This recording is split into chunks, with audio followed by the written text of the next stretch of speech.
छोलिया हो या लोबिया, सफेद चने या काले चने, सब कुछ मजेदार बने।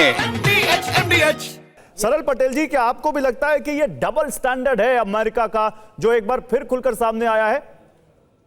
गौरव जी, बिल्कुल ये एक डबल स्टैंडर्ड्स है। और जैसे ही एक डोनाल्ड ट्रंप जो एक गली के गुंडे जैसी भाषा यूज कर रहे हैं हमारे देश के लिए, मैं मानता हूं कि हमारी सरकार को मैं लेकिन फिर भी आपसे ये रिक्वेस्ट करूंगा कि आप ऐसी भाषा से रिफ्रेन करें और एक नेशनल चैनल पर हम एक बड़े देश के प्रेसिडेंट के लिए ऐसी भाषा का इस्तेमाल ना करें। ना हम ऐसी भाषा को इंडोर्स करते हैं और ना हम चाहेंगे कि आप ऐसी भाषा का इस्तेमाल करें। ये जो देश के हित में जो भी बात होगी वो रखी जाएगी।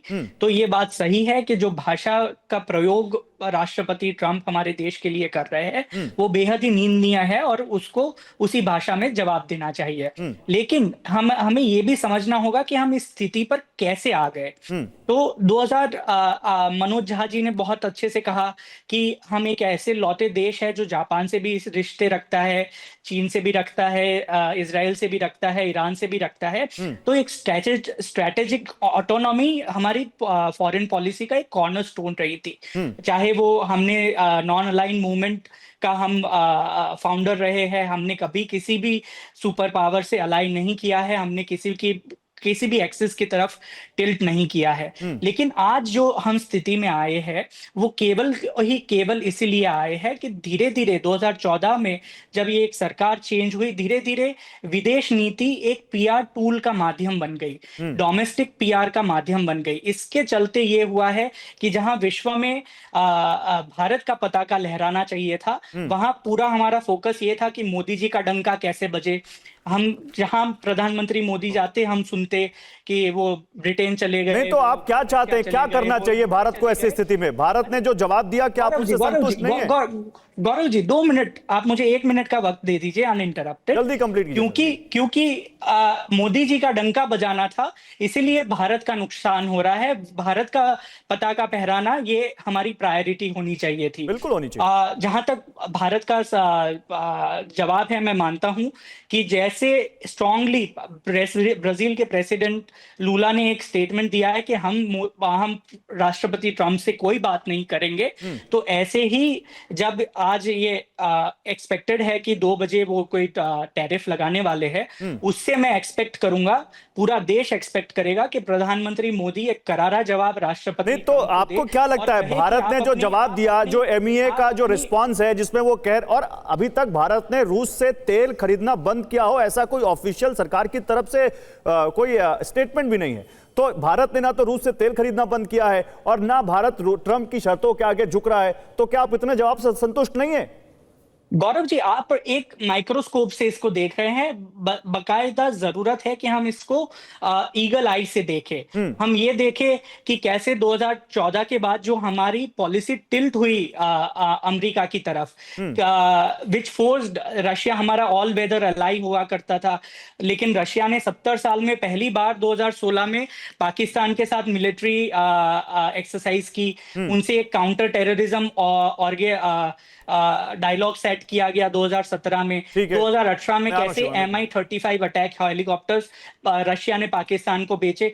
तो कहीं ना कहीं ये जो हमारी पॉलिसी में शिफ्ट आया और केवल ये डोमेस्टिक पीआर के चलते और किसी एक निजी इमेज को सुधारने के चलते हुआ है, ये आज देश को हर्ट। अच्छा, तो आप ये कह रहे हैं, शिवम सुनिए, ओके, आप ये कह रहे हैं कि देश का नुकसान डोमेस्टिक पीआर के वजह से हो रहा है और निजी हित की वजह से देश का नुकसान हो रहा है। नहीं सरल पटेल सुनिए, आप बीजेपी को जवाब देने दीजिए ना इस पर। बीजेपी जवाब देगी आपकी बात का। 10 सेकंड्स, लेट मी कंप्लीट। अच्छा, जल्दी कंप्लीट कीजिए, बहुत बोलिए आप। हम ये हमेशा सुनते थे कि मोदी जी और ट्रंप जी की एकदम पर्सनल केमिस्ट्री बहुत अच्छी है, तो ये मैं मानता हूं कि ये जो पर्सनल केमिस्ट्री का एक एक्सपेरिमेंट था वो फेल हुआ है और उसके चलते जो ऐसे फंड है वो देश सरल जी, ओके, अब जरा सरल भाषा में मैं इनसे भी पूछ लेता हूं, भैया बताइए शिवम जी, वो केमिस्ट्री कहां गई? और बात तो सही है, इलेक्शन के समय हमने देखा था, खुद प्रधानमंत्री ने कहा माय फ्रेंड डोनाल्ड ट्रंप, हमने देखा वो केमिस्ट्री किस तरह से भारत में डोनाल्ड ट्रंप की जीत के लिए हवन किए जा रहे थे।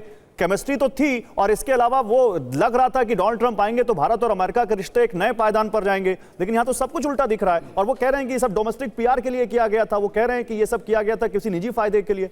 मेरे देश के प्रधानमंत्री की केमिस्ट्री वर्ल्ड लीडर्स से ज्यादातर सभी से बहुत बेहतर होती है, लेकिन इसका यह बिल्कुल मतलब नहीं है कि अगर मेरे देश के प्रधानमंत्री की पर्सनल केमिस्ट्री किसी से बेहतर है तो वो देश के इंटरेस्ट से, हितों से ऊपर चली जाएगी।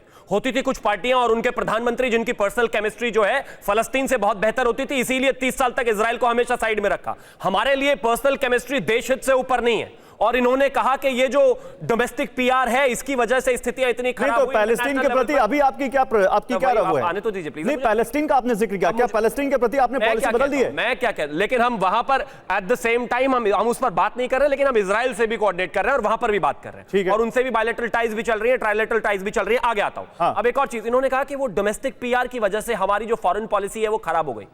आईएमएफ ने इसी दुनिया में अभी कहा है कि जो ग्लोबल जीडीपी ग्रोथ होगी वो 3 से 3.1% होगी। भारत की जीडीपी ग्रोथ इस समय जो है आईएमएफ ने 6.4 और 6.5 प्रोजेक्ट करी है 2026-2027 के लिए। कोरोना के बाद और इतनी बुरी स्थितियों के बाद अगर ये पर्सनल पीआर की वजह से हो रहा है तो मैं मानता हूं होना चाहिए।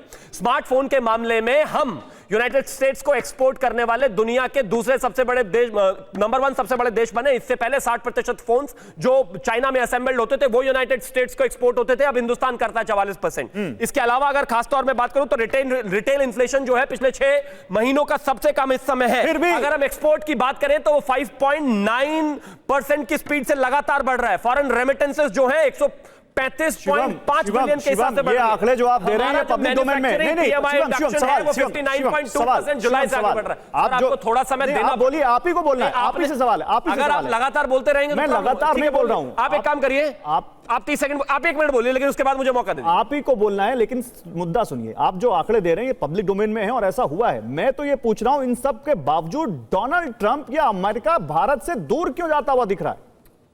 पब्लिक डोमेन में हमने क्या जवाब दिया है ये भी है, लेकिन हम डिस्कशन कर रहे हैं ना, तो डिस्कशन कर रहे हैं तो मेरी सरकार ने क्या किया है, भारत की इकोनॉमिक स्थिति कैसी है ये इस देश को पता चलना चाहिए। इस देश के खिलाफ बोलने वाले हर एक व्यक्ति की बात को इको करने वाले राहुल गांधी और ये कहने वाले कि ये डेड इकोनॉमी है, सरल जी को इतना नहीं पता कि इतने सरल तरीके से उनके नेता ने अगर कह दिया होता तो ये सवाल ही नहीं उठता, क्योंकि जैसा डोनाल्ड ट्रंप ने कहा इनके नेता ने भी कह दिया हाँ डेड इकोनॉमी है हिंदुस्तान। तो जरा सुन तो ले डेटा कम से कम कि डेड इकोनॉमी है या नहीं है।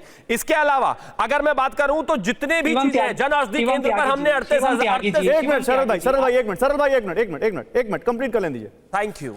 अभी पिछले 6 साल में हमने 65,000 करोड़ डिजिटल ट्रांजैक्शंस करी हैं। 12 लाख करोड़ रुपए पिछले 7 सालों में ट्रांजैक्ट हुए हैं, जो दुनिया का सबसे बड़ा यूपीआई इंफ्रास्ट्रक्चर है। खासतौर पर अगर बात करें तो भारत में 17 करोड़ नौकरियों को जनरेट किया हमने, जिसमें महिला पार्टिसिपेशन 40% है और जो रोजगार पहले 47.5 करोड़ होता था वो आज 64 करोड़ रुपए है। बेरोजगारी इधर 6% से गिरकर अप्रोक्सीमेटली 3.5% पर आ गई है। गूगल करने की आवश्यकता नहीं है, कुछ गलत नहीं है, टेंशन मत लीजिए सरल जी। दूसरी बात, अगर मैं इसके अलावा बात करूं तो पासपोर्ट रैंकिंग में भी भारत मुद्दा क्या है शिवम? ये सारी बातें आप बता रहे हैं, ठीक है, ऐसा आप बनाते जाएंगे टाइम निकल जाएगा। मुद्दा क्या है? मुद्दा ये है फिर भी इतना सब क्या डोनाल्ड ट्रंप को अखर रहा है क्या? भारत की इकोनॉमिक ग्रोथ अखर रही है, भारत का बढ़ता रुतबा अखर रहा है, भारत के प्रधानमंत्री का बढ़ता रुतबा अखर रहा है। अखर क्या रहा डोनाल्ड ट्रंप को? डोनाल्ड ट्रंप को जो अखर रहा है उसको तो हम कॉम्बैक्ट कर लेंगे। मेरा बढ़ता हुआ देश, इस देश के राहुल गांधी को भी अखर रहा है, वो भी कह रहे हैं कि ये डेड इकोनॉमी है। अगर दुनिया की सबसे फास्टेस्ट ग्रोइंग इकोनॉमी उनको डेड इकोनॉमी लगती है तो माफ कीजिए,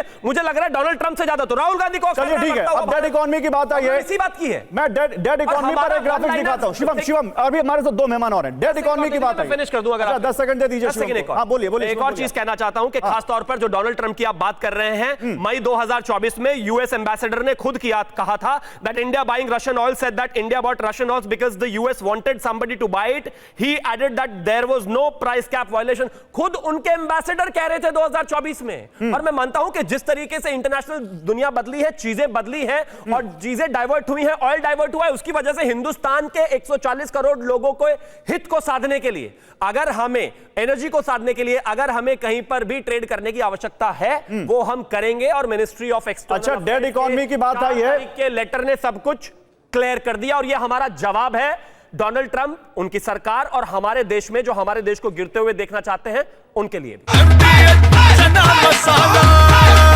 अब छोलिया हो या लोबिया, सफेद चने या काले चने, सब कुछ मजेदार बने।